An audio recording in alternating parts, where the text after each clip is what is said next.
Welcome to Talk Wave, making waves, one talk at a time.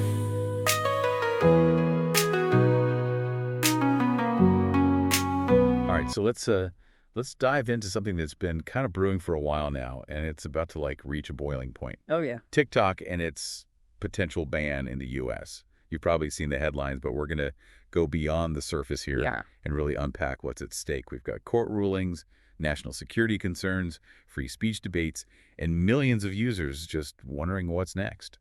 It's such a fascinating situation, you know? Right. And it really highlights this tension that we have right now between individual freedoms and government oversight in this digital age. Exactly. For this deep dive, you've shared some legal documents, op-eds from both sides of the argument, and even a few interviews with TikTok creators who are understandably freaking out. Yeah, I think those creator perspectives are essential to understanding the potential human cost of a ban. These aren't just like abstract legal arguments, you know? Right. These are about real people's livelihoods and creative expression. Absolutely. So to start, let's just get everyone on the same page. Mhm. A federal appeals court just upheld a law that could lead to TikTok being banned in the U.S. as early as January 2025, Wow. which is right around the corner. Yeah. The reason national security concerns stemming from TikTok's parent company ByteDance being based in China. Right. And the U.S. government's argument is that this connection could force ByteDance to share user data with the Chinese government. And this concern goes beyond just funny dance videos. Oh, yeah. We're talking about potentially sensitive information like location data, browsing history, even personal contacts. Okay, so that's the government side. But TikTok and ByteDance are pushing back hard, saying this is an attack on free speech, and that user data is protected. And they're not alone in those concerns. Legal experts have pointed out that banning an entire platform sets a dangerous precedent. It raises the question, where do we draw the line? Right. If TikTok can be banned based on these potential security risks, what's to stop the government from targeting other platforms in the future? That's a chilling thought, and it gets to the heart of this debate. How do we balance national security with the right to free expression, especially in this ever-evolving world of social media? It's such a complex issue. And to understand it better, I think we need to look beyond just the headlines and delve into some of the nuances. For example, the government often cites the Foreign Intelligence Surveillance Act, which allows for data collection under certain circumstances. Right. However, critics argue that this act is being used too broadly, potentially infringing on First Amendment rights. So it's not just a simple case of ban or no ban. There are layers of legal complexities and competing interpretations at play here. Precisely. And to fully grasp the potential consequences of a ban, we need to consider how deeply ingrained TikTok has become in our culture. Right, we're talking about 170 million users in the U.S. alone. Yep. That's a massive audience, and a ban would undoubtedly create a digital shockwave. And the economic fallout could be substantial. Think about the content creators who rely on TikTok for income. We're talking about individuals like Charles Brockman III, a Texas-based influencer with over 8 million followers who's built his entire career on this platform. Wow. A ban could force him and countless others to start from scratch, potentially losing years of work and income. It's almost like a digital rug being pulled out from under them. And it raises questions about the broader impact on the creator economy and the future of social media itself. If TikTok disappears, will another platform just simply take its place? Right. Or will this lead to a fragmentation of online communities with users scattered across various smaller platforms? That's one of the most intriguing aspects of this whole situation. We could be witnessing a turning point in the evolution of social media where a single dominant platform like TikTok gives way to a more diverse ecosystem. It's fascinating to think about, but also a bit unsettling. We've become so accustomed to the way social media operates now. What happens if that landscape shifts dramatically? It's a question worth pondering, and we'll explore it further as we continue our deep dive. But for now, I think it's important to remember that this situation is far from over. Yeah. TikTok is gearing up for a legal battle that could reach the Supreme Court, and the outcome is anything but certain. Okay, so we've got this legal showdown brewing, but there's another layer to this story, the upcoming presidential transition.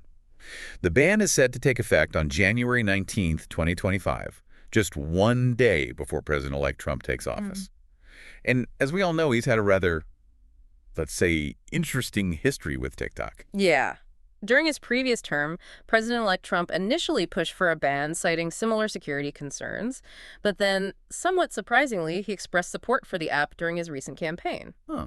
So it's unclear what his stance will be once he's back in the Oval Office. Almost like a reality TV cliffhanger, isn't it? Right. Will he swoop in and save TikTok in a dramatic last-minute decision? Or will he stick to the hardline approach favored by many in Congress? It's a fascinating question, and it highlights how deeply intertwined technology, politics, and even entertainment have become. This isn't just a legal battle, it's a power struggle with potentially global implications. And it's a story that's still being written. So as we move forward in this deep dive, we'll continue to explore the legal complexities, the potential economic fallout, and the political maneuvering that will shape the fate of TikTok and potentially the future of social media as we know it. And we'll hear from those most directly affected, the creators, the users, and the voices that are often drowned out in the cacophony of headlines and political rhetoric. Exactly, because ultimately, this is about people. Yeah. It's about their right to connect, to create, and to have a voice in the digital age. Yeah. And as we delve deeper into this saga, we'll keep that human element at the forefront of our exploration. Yeah, absolutely. So we were just discussing how a potential TikTok ban could reshape the digital landscape.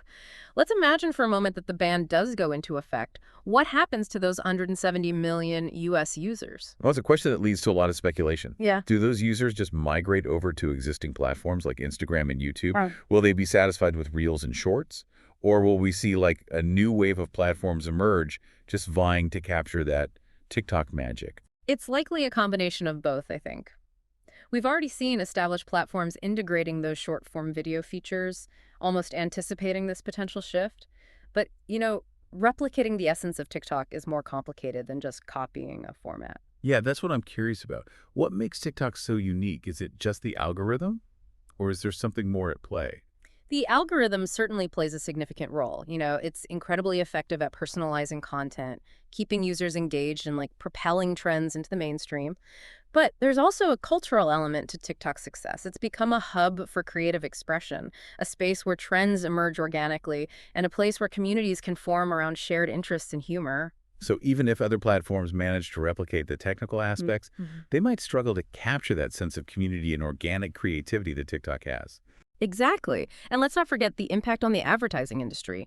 TikTok has become a powerhouse for reaching younger audiences, and brands have invested heavily in influencer marketing and targeted ads on the platform. A ban would force them to scramble for new strategies, potentially shifting the entire advertising landscape. Yeah, it's a fascinating ripple effect to consider. And speaking of ripple effects, we've talked about the creators who rely on TikTok for income, but what about the broader economic consequences? The potential impact is significant. Think about the businesses that have sprung up around TikTok.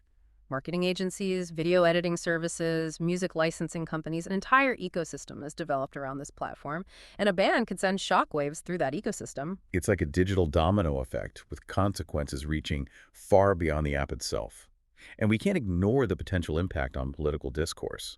TikTok has become a platform for political activism, particularly among younger generations. That's an important point.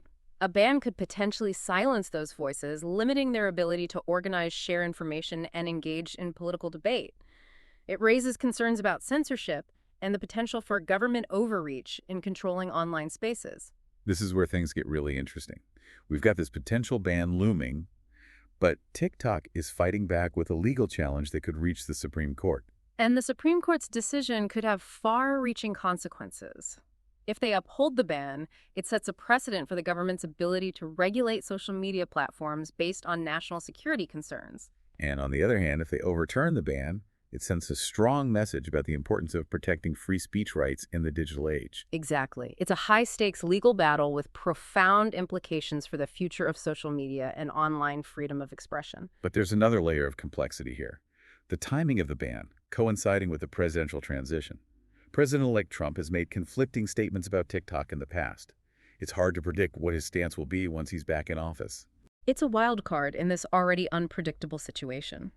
He could choose to uphold the ban, aligning himself with the national security hawks in Congress. Or he could potentially delay the ban, giving TikTok more time to negotiate a solution or comply with government demands. Or, knowing President-elect Trump, he could do something completely unexpected, throwing everyone for a loop. That's always a possibility, and that uncertainty just adds to the intrigue of this whole situation. Yeah, it's like a political thriller unfolding in real time, with the fate of a social media giant and the digital lives of millions hanging in the balance. Yeah. But beyond the drama and the legal battles, I think it's crucial to remember the human element at the heart of this story. I completely agree. We're talking about a platform that has become a creative outlet, a source of income, and even a lifeline for many people. Their voices and experiences need to be considered as we navigate this complex landscape. So as we move forward, let's shift our focus to those individual stories, to the creators whose livelihoods are on the line, and to the users who might be forced to find new ways to connect and express themselves online. So we've talked about the potential fallout of a TikTok ban, like from the economic impact to the cultural shifts it could trigger. But let's zoom in on the legal battle itself, because this case could set a precedent for how social media platforms are regulated in the future. Yeah, it really gets to the heart of a question we're grappling with as a society. How do we balance these national security concerns with protecting individual freedoms in the digital age? Exactly. To recap, a federal appeals court just upheld a law that could force TikTok to shut down in the U.S. unless it's sold to an American company. And this ruling was based on the argument that TikTok's Chinese ownership poses a national security threat. Right. The government's case really hinges on this idea that ByteDance, TikTok's parent company, could be compelled to share user data with the Chinese government. And this concern is fueled by China's national intelligence law, which requires companies to cooperate with intelligence work. But TikTok has consistently denied these claims, stating they have never shared user data with the Chinese government and have strict security measures in place to protect user information. And their legal team has argued that the government hasn't provided concrete evidence to support their claims of a security threat. They're essentially saying, show us the proof, not just hypothetical scenarios. It's interesting because this goes beyond just TikTok. Yeah. It raises questions about data privacy in general. We leave digital footprints everywhere we go online, and how that data is collected, stored, and potentially shared is a growing concern for many people. Absolutely. And this case could set a precedent for how much control the government can exert over tech companies and our personal data in the name of national security. So what's TikTok's next move? They're not just going to accept this ruling, are they? No, they're not. Their legal team has announced they're appealing to the U.S. Supreme Court, which is the highest court in the land. This means the 9 justices of the Supreme Court will ultimately decide whether the government has the authority to ban TikTok in the U.S. Okay, so Supreme Court showdown it is. But I'm curious, what are the chances TikTok actually wins this appeal? It's tough to say. The Supreme Court is notoriously difficult to predict, but they do have a history of upholding First Amendment rights, and TikTok's legal team will likely argue that a ban is a clear violation of free speech. And there's that whole precedent issue we talked about earlier. If the Supreme Court sides with the government, it could open the door for similar bans on other platforms in the future. Exactly. It's a high-stakes case with potentially far-reaching implications. But there's another wrinkle to all of this, and that's the timing. The ban is set to take effect on January 19th, 2025, just one day before President-elect Trump takes office. And President-elect Trump has been, well, let's just say inconsistent in his statements about TikTok. He's gone from calling for a ban to expressing support for the app, seemingly changing his mind, depending on the political winds. So could he potentially intervene and reverse the ban once he's in office? It's certainly a possibility. He's shown a willingness to make bold moves, even if they go against the grain of conventional political wisdom. But it would be a risky move, as it could alienate members of Congress who strongly support the ban. It's almost like we're watching a political drama unfold in real time, with TikTok caught in the middle of this power struggle. It's a reminder that technology isn't just about algorithms and code. It's deeply intertwined with politics, economics, and even global power dynamics. So where does this leave us? We've got a Supreme Court battle brewing, a presidential transition looming, and millions of TikTok users wondering if their favorite app will survive. What should our listeners be paying attention to as this story continues to unfold? I think the key things to watch are the legal arguments being presented to the Supreme Court, any potential signals from the incoming Trump administration regarding this stance on TikTok, and perhaps most importantly, the public response. Right. Will users abandon the app if the ban goes into effect? Will they protest? Will they find new ways to make their voices heard? Their actions and reactions could have a significant impact on the outcome of the situation. It's a reminder that even in the face of seemingly overwhelming forces, individuals still have power to shape the digital landscape. So as we wrap up this deep dive into the TikTok saga, we're left with a lot of questions, uncertainties, and potential turning points. But one thing is clear. This story is far from over, and its implications will continue to ripple outwards, shaping the future of social media and the balance of power in the digital age. What stands out to you from all of this? For me, it's a reminder that technology is never neutral. It's a tool that can be used for good or for ill, and the choices we make about how we develop, regulate, and use these tools will have profound consequences for our individual lives and for society as a whole. Well said. It's a conversation we need to keep having because the stakes are only getting higher. Exactly. So to our listeners, keep asking those tough questions, stay informed, and remember that the future of the digital world is something we're all shaping together.